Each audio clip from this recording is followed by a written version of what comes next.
앞선 14장을 우리가 보았을 때에 이 바울은 이 교회 안에 이 다름, 특히 음식과 이 절기와 같은 문제로 서로 판단하고 이 멸시하던 상황들을 이야기하면서 이 형제를 망하게 하지 말라 이렇게 표현을 합니다. 그리고 이제 15장을 보게 되어지면은 이 한 걸음 더 나아가서 이처럼 말씀을 하는데 이 단순히 이 망하게 하지 말라 정도가 아니라 이 넘어지게 하지 말라 뭐 그 정도가 아니라 담당하라.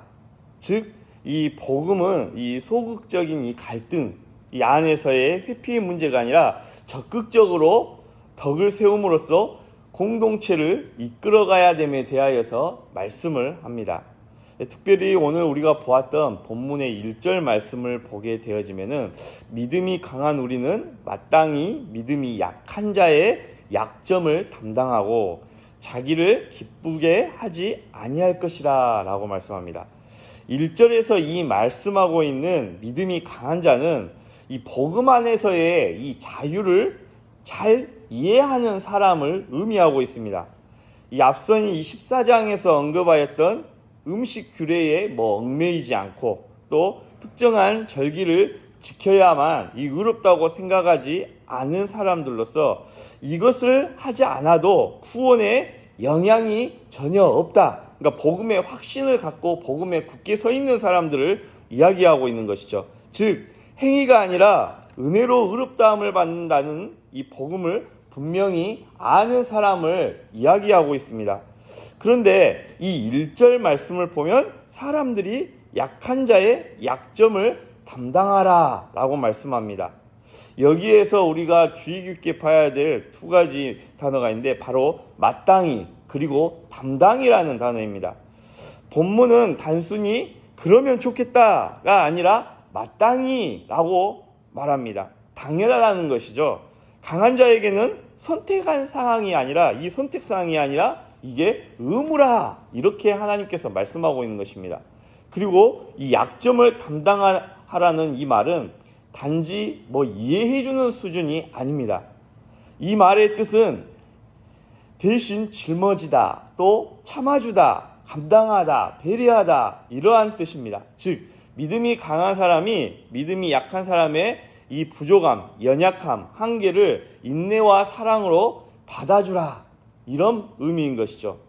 이 약한 자의 연약함을 보면은 왜 저렇게 사람은 이렇게 까다롭냐 또 그 부담을 이렇게 생각하고 정죄하거나 판단하거나 이렇게 행동한 것이 아니라 이러한 자들을 공동체가 함께 감당하는 것, 또 이해해 주는 것, 배려하는 것, 공동체가 그 사람의 연약함을 함께 지는 것, 그것이 믿음이 강한 사람이 감당해야 될 일이다. 여기에 대해서 성경이 말씀하고 있는 것입니다. 그러면서 뒤이어서 덧붙이기를 자기를 기쁘게 하지 말라라고 말씀하는 것이죠. 여기에서 이 믿음의 강함이 이렇게 좀 더 구체적으로 정의되어지는데 이 믿음이 강하다는 것은 내 자유가 커졌다 이러한 것이 아니라 내 자유를 형제를 사랑함으로 말미암아 그 안에서 절제할 능력이 생겼다 이러한 의미입니다. 내 자유와 편의를 내려놓고 상대의 유익을 먼저 생각하는 사람, 이 사람이 믿음이 강한 사람이다. 1절에서 말씀하고 있는 믿음이 강한 사람이 가져야 될 믿음의 덕목인 것이죠. 그러면서 2절에서는 더 구체적으로 그리스도인의 이 행동의 기준에 대하여서 하나님께서 말씀하시는데요. 2절 말씀을 보게 되면 우리 각 사람이 이웃을 기쁘게 하되 선을 이루고 덕을 세우도록 할지니라. 이웃을 기쁘게 하라는 말이 단순히 이 사람의 눈치를 기분을 봐가면서 상대해줘라 이런 의미가 아닙니다. 이웃의 신앙에 도움이 되는 방향으로 행동을 하라는 의미인 것이죠. 어떤 방향으로 해야 되는가? 바로 이 선을 이루고 덕을 세우도록 하라라고 말씀합니다. 선을 이룬다는 것은 이 하나님의 뜻에 이 맞는 선한 행동 이러한 의미를 뜻하는 것이고 덕을 세운다는 것은 상대의 이 믿음을 세워주고 공동체를 건강하게 성장시키는 이러한 의미를 말씀하고 있습니다. 자기 중심적 이 자유의 사용을 멈추고 사랑으로 공동체를 세우라는 하나님의 명령인 것이죠. 교회는 내가 옳다 이것을 증명하는 것이 아닙니다. 교회라는 것은 바로 함께 예수 그리스도 안에서 함께 말씀 가운데에서 세워져 가는 이러한 목표로 함께 나아가는 것이 바로 교회가 되어져야 된다는 사실입니다. 그런데 이 가운데에서 우리가 한번 이러한 질문을 해볼 수 있습니다.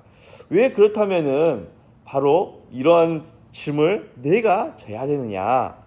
바울은 이 3절에서 이처럼 근거를 제시를 하는데요. 그리스도께서도 자기를 기쁘게 하지 아니하셨나니 라고 말씀합니다. 즉 예수님을 보라 이것을 말씀을 하고 있는 것이죠. 교회는 항상 사람을 주목하고 사람을 보고 그 사람에 따라서 우리가 본을 받고 나아가는 것이 아니라 바로 예수 그리스도를 바라보고 그 예수님 안에서 예수님 앞에 순종하면서 살아가는 자들이 그리스도인이라는 사실입니다. 예수님은 자신을 기쁘게 하지 않으셨습니다. 이 십자가 사건이 무엇입니까? 바로 예수님 자신의 생명을 버리시고 죄인을 살린 이 놀라운 사건이 바로 이 십자가 사건입니다. 그때의 예수님께서는 단순히 불편함을 십자가를 지실 때에 단순히 불편함을 감수하신 정도가 아닙니다. 그 가운데에서 여러 가지 비방과 모욕을 감당하셨고 또 고통과 아픔과 이 모든 것들을 십자가에서 감당하셨습니다. 그 이유가 바로 이 죄인을 구원하시기 위한 그 안에서의 사랑의 이 죄인을 향한 이 사랑, 구원하시고자 하시는 이 예수님의 마음, 이 모든 것들이 그 안에 담겨져 있었던 것이죠. 그러니 공동체 안에서 내가 형제를 위해서 기꺼이 불편을 감당하는 것, 감수하는 것, 이것은 성격 좋은 사람의 단순한 행동이 아니라 마땅히 예수 그리스도의 은혜와 사랑을 입은 하나님의 사람들로서 우리가 예수님을 닮은 신앙의 열매를 맺혀가야 될 마땅한 이 신앙의 본분의 모습인 것이죠. 그래서 이제 4절 말씀을 보게 되면 그렇다면 우리는 어떻게 기소가에서 그리스도를 닮아갈 수 있는가에 대해서 말씀을 하고 있습니다. 4절에 말씀하기를 무엇이든지 전에 기록된 바는 우리의 교훈을 위하여 기록된 것이니 우리로 하여금 인내로 또는 성경의 위로로 소망을 가지게 함이니라 라고 말씀합니다. 이 바울은 이 공동체의 갈등이 단기간에 해결되어지지 않는다는 사실을 잘 알고 있습니다. 그래서 하나님이 우리에게 이러한 문제가 생기거든 우리가 어떻게 해결해야 되는가, 교회 안에서 어떻게 해결해야 되는가에 대한 해결책을 제시를 하고 있는데 성경은 우리 안에 두 가지를 만들어야 된다라고 말씀합니다. 먼저는 인내인 것이죠. 인내가 무엇입니까? 오래 견디는 힘, 계속해서 사랑을 할 수 있도록 우리 안에서 견디어내는 지속성, 이런 것들을 의미하는 것이고, 위로는 낙심한 마음을 붙들어 다시 일어서게 하는 격려인데 이 두 가지를 제시를 하고 있습니다. 바로 인내와 격려입니다. 위로입니다. 그랬더니 그리고 그 결과가 그 가운데에서 어떤 결과물을 만들어내느냐? 바로 이 소망을 만들어낸다는 것이죠. 공동체가 어려울 때에 우리는 쉽게 말합니다. 공동체, 사람은 쉽게 변하지 않아. 공동체는 변할 수가 없어. 사람들이 모이는 곳이기 때문에 결단코 변할 수가 없는 곳이야. 우리가 이렇게 이야기할 때가 있습니다. 하지만 성경은 우리에게 분명하게 그 가운데에서 소망의 말씀을 줍니다. 하나님께서 우리를 포기하시지 않으시기에 우리는 말씀 가운데에서 인내하고 또 그 가운데에서 형제를 사랑하고 또 그 가운데에서 함께 예수 그리스도 안에서 지어져가는 이 소망 가운데에 믿음으로 나아갈 수 있다는 사실에 대해서 성경은 우리에게 말씀 가운데 약속하고 계시는 것이죠. 그러면서 5절 말씀을 보게 되면 이제 인내와 위로의 하나님이 너희로 그리스도 예수를 본받아 서로 뜻이 같게 하여 주사라고 계속해서 말씀하는데, 여기에서 우리가 살펴볼 말씀은 하나님께서 뭐뭐같이 하여 주셨다라고 말씀합니다. 뜻을 같이 하여 주셨다 이렇게 말씀하는데, 이 예수님을 본받아 서로 뜻이 같아지는 것은 인간의 이 노력으로 할 수 있는 일이 아닙니다. 먼저는 하나님이 주시는 은혜가 있어야 되는 것이죠. 그러나 은혜는 우리 가운데 책임을 지우지 않습니다. 우리는 1절에서 마땅히 담당하라는 이 책임을 들었고, 이제 5절에서는 하나님이 갖게 하신다는 은혜를 듣게 됩니다. 복음은 항상 이 둘을 함께 묻습니다. 내가 짐을 지는 결단을 하지만은 같은 마음은 하나님이 주시도록 그 가운데에서 은혜를 간구하면서 하나님의 은혜를 구하면서 기도하면서 나아가야 되는 것이 바로 교회 공동체가 해야 될 일인 것이죠. 그래서 이제 6절에서는 그 목적이 드러나게 되는데, 왜 이처럼 우리가 이러한 모습들이 보여야 되냐? 그것이 바로 6절에서 그 목적이 말씀 가운데 나옵니다. 6절 말씀 우리가 함께 읽도록 하겠습니다. 한 마음과 한 입으로 하나님 곧 우리 주 예수 그리스도의 아버지께 영광을 돌리게 하려 하노라. 아멘. 교회가 하나 되는 목적은 단지 이 갈등이 없어서 편해지기 위해서 이러한 일들을 행하는 것이 아닙니다. 목적은 바로 단 한 가지입니다. 하나님께 영광 돌리기 위함이라고 성경은 말씀하고 있습니다. 즉, 그 가운데에서 믿음의 공동체로서, 교회의 공동체로서 우리가 하나 되어져서 하나님 앞에 예배로 영광 돌리기 위함인 것이죠. 예수 그리스도 안에서 한 마음이 되고 또 한 입으로 바른 믿음의 고백을 드리는 공동체가 서로를 담당하여 하나 되어질 때에 교회는 오직 하나님께만 영광 돌릴 수 있는 것입니다. 오늘 말씀처럼 내가 강한 자리에 있다면은 믿음이 약한 자들을 위해 내 자유를 조금 덜 쓰는 이러한 나를 부인하고 나를 희생하는 선택을 우리가 믿음 안에서, 말씀 안에서 해야 된다. 오늘 성경은 우리에게 말씀하고 있습니다.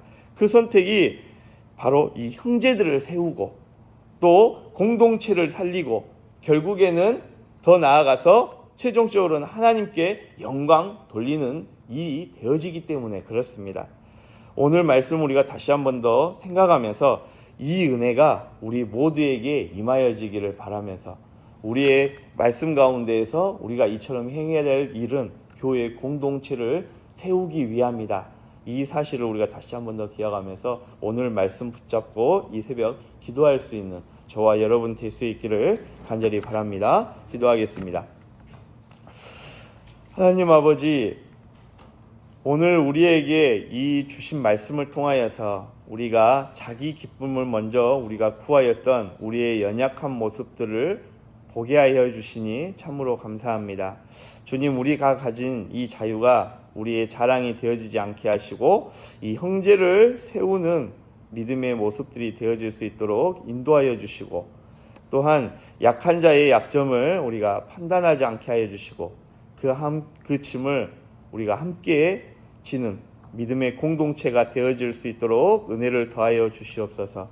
자기를 기쁘게 하지 않으시고 우리를 구원하여 주시기 위하여서 온갖 비방과 또한 핍박과 고통을 감당하셨던 그 십자가 지셨던 예수 그리스도를 바라보게 하시고 또 예수님의 마음을 본받아 그 주님 안에서 순종하며 나아갈 수 있는 우리 모두가 되어질 수 있도록 인도하여 주시옵소서. 또한 말씀을 통하여서 우리에게 인내하게 하여 주시고 낙심할 때마다 위로 가운데에 믿음 가운데에 일어서는 귀한 은혜가 있도록 인도하여 주시고 어떠한 상황 가운데에서도 믿음을 포기하지 않는, 또 형제 사랑하기를 포기하지 않는, 믿음의 공동체를 그 사랑하는 그 마음이 변치 않는 그런 소망을 우리 가운데에 품을 수 있는 그런 귀한 은혜가 있도록 인도하여 주시옵소서. 특별히 우리 교회 안에 같은 마음을 허락하여 주시고 다름 속에서도 그리스도 예수 안에서 하나 되게 하여 주시고 한 마음과 또 한 입으로 하나님 아버지 앞에 영광 돌리는 예배 공동체가 되어질 수 있도록 은혜 베풀어 주시옵소서.